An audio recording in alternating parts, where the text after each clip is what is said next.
নমস্কার বন্ধুরা, আশা করছি সবাই খুব ভালো আছো। তো আজকের আবারও একটা নতুন রেসিপি নিয়ে আমি চলে এসেছি তোমাদের সাথে শেয়ার করব। আজকের আমি শেয়ার করব বাটারি নিমকি। কিটা আর ভীষণ ক্রিস্পি হয়। এয়ারটাইট কন্টেনারে মুড়ে তোমরা কিন্তু এই নিমকিটাকে কিন্তু 2 সপ্তাহ থেকে 3 সপ্তাহ রেখে কিন্তু খেতে পারবে, কোনো অসুবিধা হবে না।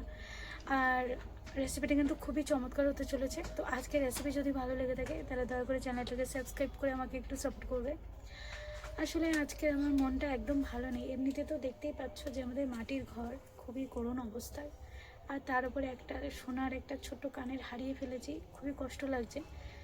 তো তাও ভিডিও তো প্রতিদিন আপলোড করতে হবে, সেই জন্য আজকে একটা নতুন রেসিপি তোমাদের সাথে শেয়ার করবো বলে চলে এলাম। তো চলো আমি রেসিপিতে চলে যাচ্ছি।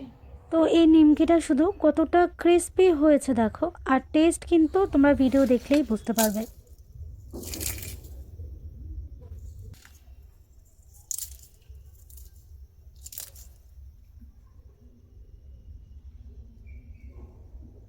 আর এই বোলের মধ্যে আমি ময়দা মেজারমেন্ট করে নিয়ে নিচ্ছি।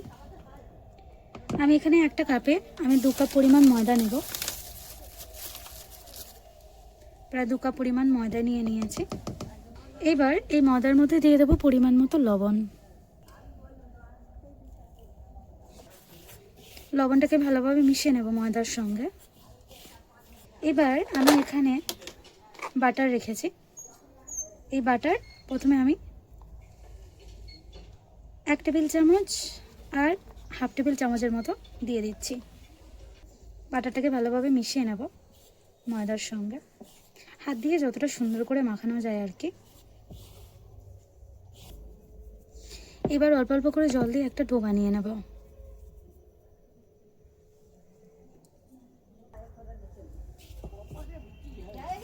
অল্প অল্প করে জল দেবো, একসাথে বেশি দেবো না। অল্প অল্প করে জল দিয়ে একটা শক্তপোক্ত ডো বানিয়ে নেব। একসাথে খুব বেশি জল দেবো না, অল্প অল্প করে জল দেব, দিয়ে আর একটা শক্তপোক্ত মতো একটা ডো বানিয়ে নেব। ডো যেন আবার খুব বেশি নরম না হয় সেদিকে কিন্তু খেয়াল রাখতে হবে।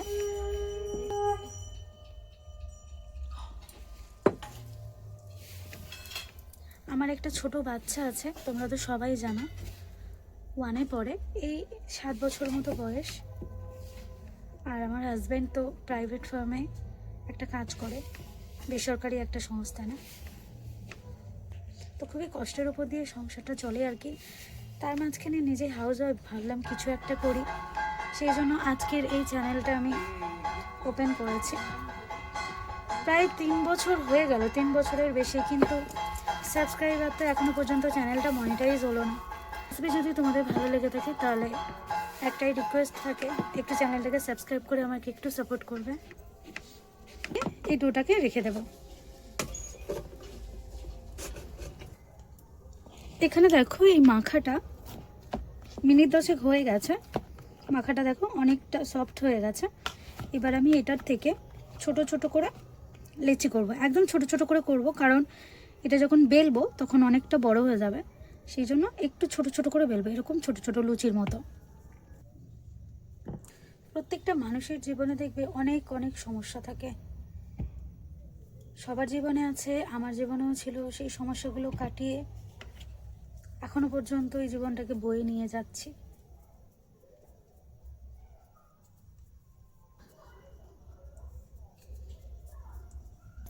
এখানে আমি 2 টেবিল চামচের মতো বাটার নিয়ে নেব।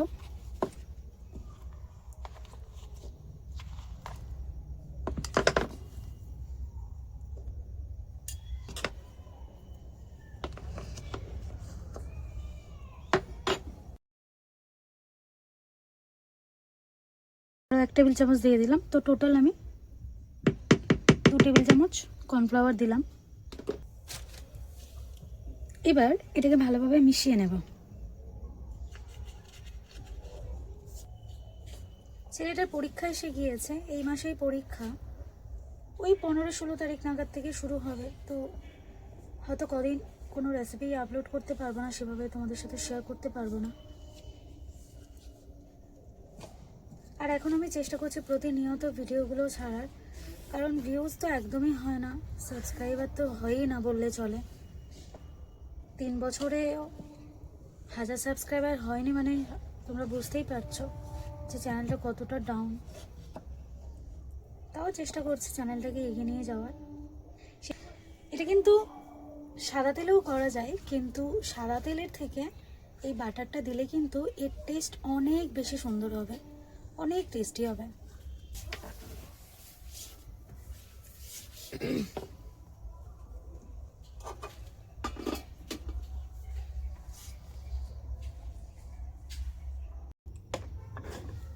আর এখানে যে লেচিগুলো নিয়েছি সেগুলোকে একটা একটা করে বেলবো। তো আমি প্রথমে বেশ কয়েকটা বেলে নেব ছোট ছোট করে।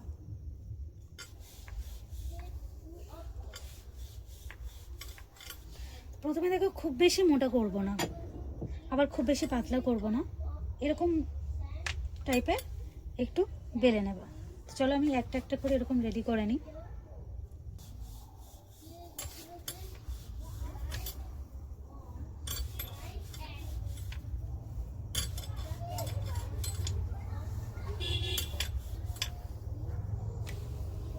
এবার এখানে দেখো আমি যে রুটিগুলো তৈরি করে নিয়েছি, 6টা 8টা রুটি।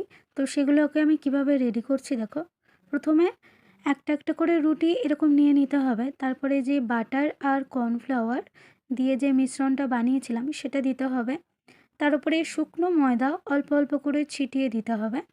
আর ময়দাটা ছিটিয়ে দেওয়ার পর আবারও কিন্তু একটা রুটি উপরে সাজিয়ে দেব, আবারও তার মধ্যে বাটার আর কর্নফ্লাওয়ারের যে মিশ্রণটা তৈরি করেছি সেটা দিয়ে দেবো, আবারও ময়দা ছিটিয়ে দেবো। তো এইভাবে কিন্তু যতগুলো আমি রুটি ওখানে করে নিয়েছিলাম সেই রুটিগুলোকে এক এক করে কিন্তু সাজিয়ে দেব। তো প্রতিটা রুটি একইভাবেই কিন্তু আমি রেডি করে নিচ্ছি।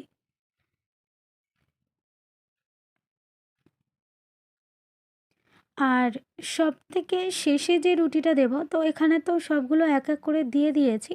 আর ওপরে যে রুটিটা দেব, মানে সবার শেষে যে রুটিটা দেব, সেই রুটিটার উপরে কিন্তু আমি কিন্তু আর কোনো রকমের কিন্তু বাটার আর কর্নফ্লাওয়ারের মিশ্রণ ওটা কিন্তু লাগাবো না, ঠিক আছে? তো ওপরে যে রুটিটা দিয়ে দিয়েছি এটার উপরে এবার আমি শুকনো ময়দা ছড়িয়ে এবার যতটা বড় করে বেলা যায় আর কি এটাকে বেলে নিতে হবে। আর অনেক বড় বেলার জায়গাটা অনেক বড় হলে সুবিধা হয়। তো আমার কাছে তো অত বড় না, একটা ছোট পাথর।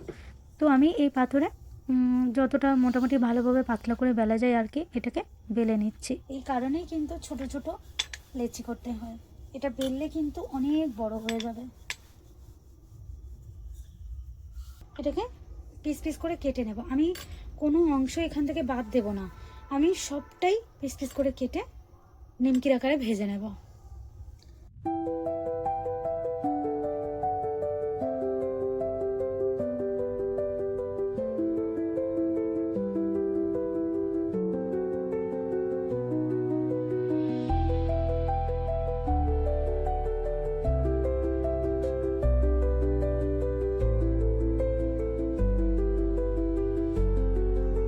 এবার এগুলোকে আমি এইভাবে কেটে নেব তাচ্ছা তাচ্ছা ভাবে।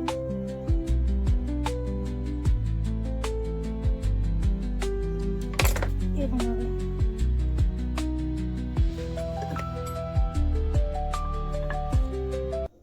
আর আরেকটা কথা কি বলতো, এখানে যেহেতু আমি এখানে বাটার দিয়ে নিমকিটা বানাচ্ছি, এই বাটারটা থাকার কারণে এই নিমকিটা এত ভালো টেস্ট হয়, এত সুন্দর হয় যে যাকে দেবে সে কিন্তু থামতেই চাইবে না, খেয়েই যাবে, এত সুন্দর হয়।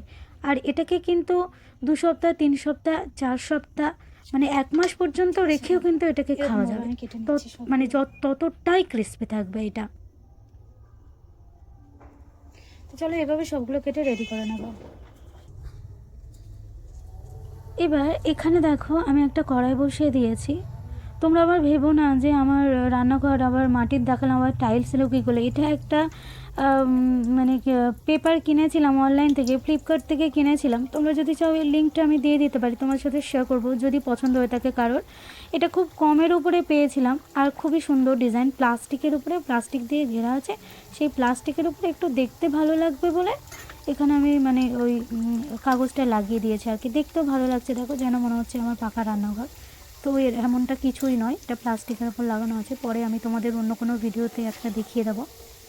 তো এবার দেখো আমি গরম তেলের মধ্যে তেলটাকে মোটামুটি গরম করে নিয়েছি, তারপরে নিমকিগুলোকে ছেড়ে দিচ্ছি। আর এই নিমকিগুলো কিন্তু একদম সুন্দর করে, খুব বেশি আবার লালচে না, একটু হালকা হালকা কালার হবে। আর আঁচটাকে কিন্তু মিডিয়াম টু লোতে দিয়ে কিন্তু ভাজতে হবে। তো সেরকম কালার করে একদম মচমচে করে এগুলোকে ভেজে নিতে হবে।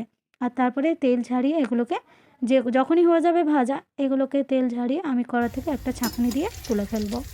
তো দেখো প্রায় হালকা হালকা কিন্তু কালার চলে এসেছে। আর একটু জাস্ট আমি এদিক ওদিক ছাঁকটা দিয়ে একটু নাড়াচাড়া করে নিচ্ছি। আর যখন এরকম হালকা হালকা কালার চলে আসবে, এগুলোকে তেল থেকে ছেঁকে ছেঁকে তুলে নিতে হবে। আর এটা শুধু একবার খেয়ে দেখবে তোমরা, বারবার মনে হবে এই নিমকিটা খেতে ইচ্ছে করবে, মানে এতটা সুন্দর হয়, এতটা টেস্টি হয়। তো এগুলো দেখো ভাজা হয়ে গেছে, চলো আমি এগুলোকে একটু তেল থেকে তুলে নিচ্ছি। আর এই একইভাবে কিন্তু আমি বাদবাকি নিমকিগুলোকে কিন্তু ভেজে নেব। আঁচটাকে কিন্তু একটু মিডিয়াম টু লোতেই রেখে করতে হবে, ঠিক আছে? তো চলো পরবর্তী নিমকিগুলো আবার আমি ভেজে নিচ্ছি।